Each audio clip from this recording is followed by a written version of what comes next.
Hello, friends. I just wanted to join you today with a few reflections on Easter and the story of Easter from a Buddhist perspective. So, I want to start by acknowledging this is not necessarily how a Christian would talk about Easter or talk about Jesus or any of the theology in here. But instead, I'm kind of using the Christian story as inspiration as a Buddhist to reflect on our mistaken sense of self and Buddha nature and how that comes about.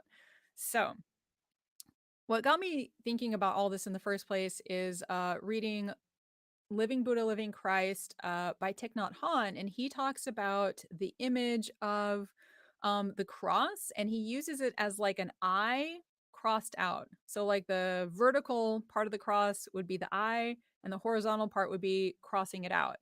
And he talked about it as a symbol for kind of crossing out our ordinary sense of self, or like our ego self. Um, so, for those who are not familiar with the story from Christianity, the idea is that Jesus is, um, he's both human and divine. So, he's fully human, fully divine. Again, not every form of Christianity believes this, but let's take it for our purposes. So, he's born to Mary, but his father is God. So, he kind of combines these two natures. And, so the story of the cross, the crucifixion, is Jesus has lived. He's done his teachings. He's been labeled as a sort of subversive or somebody who could potentially cause problems for the Roman Empire, and he he knows he's going to be crucified. And crucifixion, incidentally, was a really horrific, terrible form of punishment. It's a terrible way to die. So obviously, he doesn't want to be crucified, but he goes through the whole process anyway.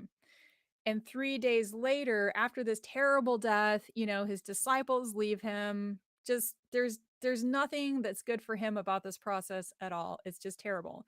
Human side of him dead.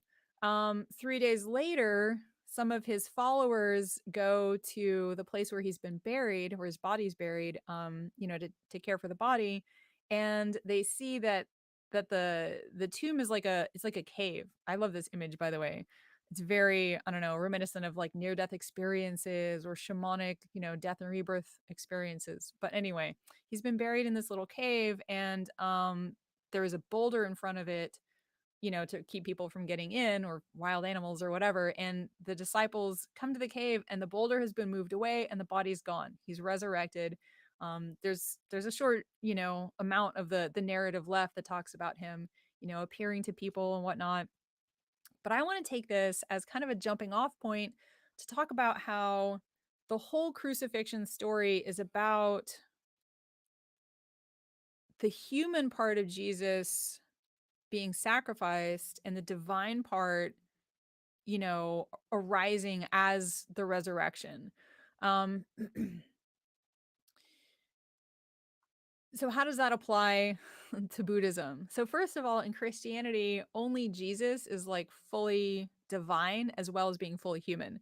Most of us are just, humans. We're fallible. There's original sin. So, we basically are just doomed to sin and mess things up and then to die and go to hell. But in Buddhism, everybody has Buddha nature. Like a mosquito has Buddha nature, you have Buddha nature, I have Buddha nature, everybody has it. So in Buddhism, the story of Jesus and the crucifixion and the resurrection really, I think, can be everyone's story. So to come back to Thich Nhat Hanh's image of that, the cross, basically all of Buddhism is designed, it's set up to help us recognize what that I even is, that ego self that's like based on a mistaken understanding of the world, and then to help us cross that out, to help us undo that, to help us really actually choose our own ego death one day at a time, every time we sit down on our mat or cushion or whatever chair or lie down to practice. We're choosing to undo that. Um, so the human side of ourselves, it's based on a misunderstanding of conventional reality. So conventional reality is like, yes, I have a body, I have, an ordinary mind, I can keep a to-do list, I can navigate, I spend maybe too much time on my phone, etc. All of that is ordinary mind. But the problem is, on the basis of mind and body, now we think there's a me. So it's not just that like thoughts are happening, I'm responding to the world around me, etc. There's a me who owns this body. There's a me who owns this mind. And that's where we get ourselves in trouble because according to Buddhism, which I'll talk about in a moment, there really isn't that kind of me. You know, the me that we're thinking of, like when I say, I'll see you tomorrow, I'm not thinking unless I die, unless one of the two of us has some kind of change that means we're not going to meet up after all. You know, one of us, I don't know, discovers an allergy or gets sick or just decides we don't want to meet up. You know, there's all these things that can impact what we think of as a future that's kind of ours to plan, ours to decide on. So that's part of the issue with this I that Buddhism is like crossing out. The other part of this issue really is that it's not just that we think there's a me. It's that small sense of self, that ego self if you want to put it that way, it's hiding our Buddha nature. So like we're all out there, you know, longing for permanence, longing for a real self, longing for satisfaction. And all of that is available when we settle back into our true nature, our Buddha nature. Like the tragedy really is that we're trying to get the right things from the outside world to make us feel that way on an ongoing basis. Like we're trying to shore up that vertical I part of the equation here and make it permanent, make it feel good, etc. And that is just not how reality works. So, so the Buddhist response to human suffering, to that I not getting what it wants, is so counterintuitive. Like instead of just trying harder to get what we want or trying better, um, instead Buddhism goes, whoa, whoa, whoa, whoa, time out. The problem here is that you think there's an I. So these three fundamental teachings of Buddhism that you might be familiar with, and in Pali they're anicca, anatta, and dukkha, they're the teachings of impermanence, lack of inherently existent self, and lack of satisfactoriness, shall we say. So, like, all three of these qualities are the things that we're chasing after for ourselves. You know, permanence. Like, I don't think anybody is in like such a good place that we would want to have like exactly this moment's circumstances last forever. But like, I mean, speaking for myself, I'm in pretty good health. I'm relatively young. I mean, I'm middle aged, but like could be worse. Like the circumstances are pretty good. And when I imagine the future, I just imagine that staying the same going forward. You know, if I think about retiring, I think about a version of myself that's pretty much like what I am right now. I'm not guaranteed to retire. I'm not guaranteed to make it to retirement age. Um so the idea of impermanence, it undoes that sense of like I'm in this ongoing being. I'm going to keep going no matter what my external circumstances are. You know, all that has to happen for a human to die is like, you know, something happens to our heart and our blood stops flowing for a few minutes. We're done. Or somehow we can't breathe for a few minutes. We're done. We're just these very fragile little creatures assuming that we're permanent. And permanent not in the sense of like I will live forever. Like nobody would say that out loud, but permanent in the sense of like I'm ongoing. I don't need the input of the world around me to just keep going.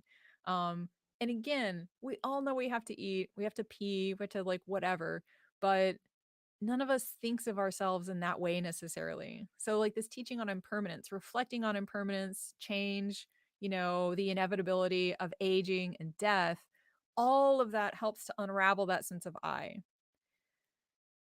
And the next thing that's related to impermanence is, you know, anatta, the lack of an inherently existent self.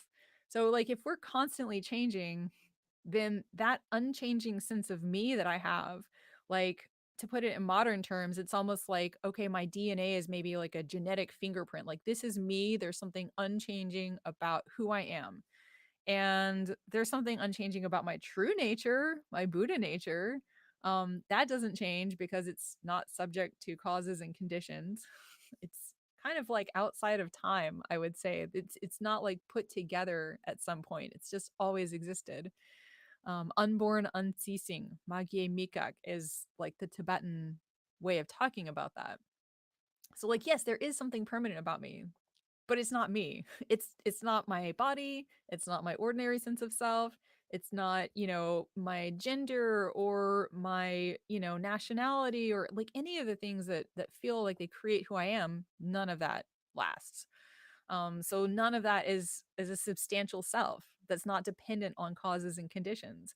And again, with this second teaching, Buddhism is just like scratching scratching out that I. It's providing the crossbeam of the cross, crossing out the I. Um, and basically saying, like, look, if you want to experience the next point, ongoing happiness, like you're never going to reach it through enhancing this mistaken sense of self, the self that doesn't exist. You're never going to enhance it to the point where you're going to be happy. So the third thing is dukkha, or I would say unsatisfactoriness.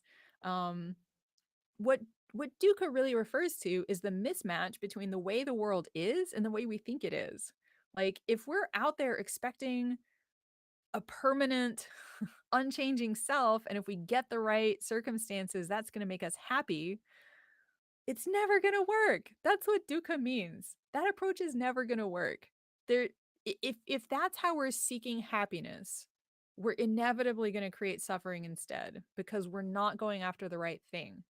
So Buddhism takes this radical approach and it says, look, instead of trying to get all your external circumstances right, what if you started breaking down that sense of self?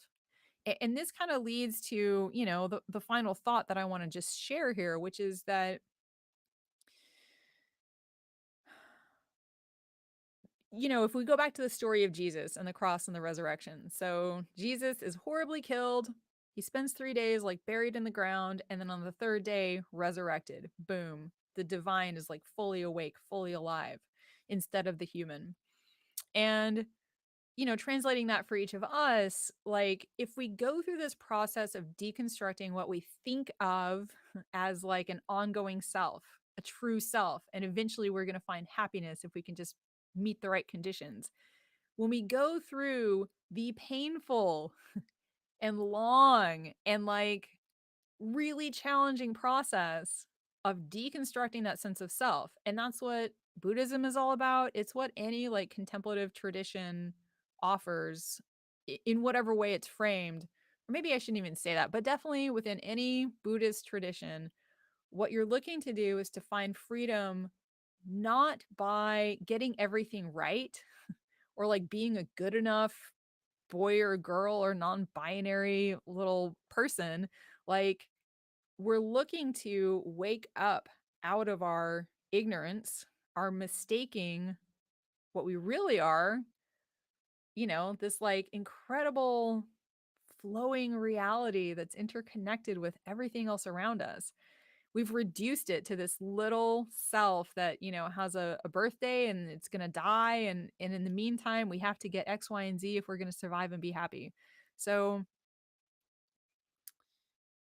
once we've unraveled that sense of self, that's when the Buddha nature can like fully emerge. And there's not that much to say really about Buddha nature. Like you can't explain what it is. You have to feel what it is. But here's a metaphor from the Uttara Tantra, sometimes translated as the sublime continuum. It's a very important text that kind of informs a lot of Tibetan Buddhist thought, especially on Buddha nature. One of its metaphors for Buddha nature is like Buddha nature is the kernel of rice, and ignorance, this false sense of self, is like the husk around the kernel. And our job to make that kernel of rice usable is to remove the husk. Um, so we can't say that much about the actual kernel because Buddha nature is beyond words. It's beyond duality. there's no me and you if we're talking about ultimate reality, which is what Buddha nature really is. Um, so I don't want to talk too much about that, but I just want to say, like, all of Buddhist practice is basically set up to peel away that husk, and not to do it in like a brutal, traumatic way, like the story of Jesus and the cross and the resurrection and whatnot. Some people have experiences like that. A near death experience, for instance, can be very traumatic, but can also reveal, in the process of dying and leaving behind that body, reveal that there is nothing to fear when we die, that there is a part of us that survives, that there is a light that's there to welcome us. Um, so it's possible, again, from a Buddhist perspective, taking the Christian story as a metaphor, it's possible for each of us to go through that experience of not just ego death, but volunteering for ego death, being willing to keep doing it and going through that process every day, every time we meditate. And when you go through it, even a little bit, like it doesn't have to be fully, like you come out the other side and there's something magical and wondrous and divine there that can emerge a little bit more. So that's all I wanted to say. I want to wish you a very happy Easter, whether you're Christian or Buddhist or whatever. I hope this is helpful. And please just, if you're watching on YouTube, feel free to drop your response in the comments. May you and all beings be well, and may we all discover our true nature.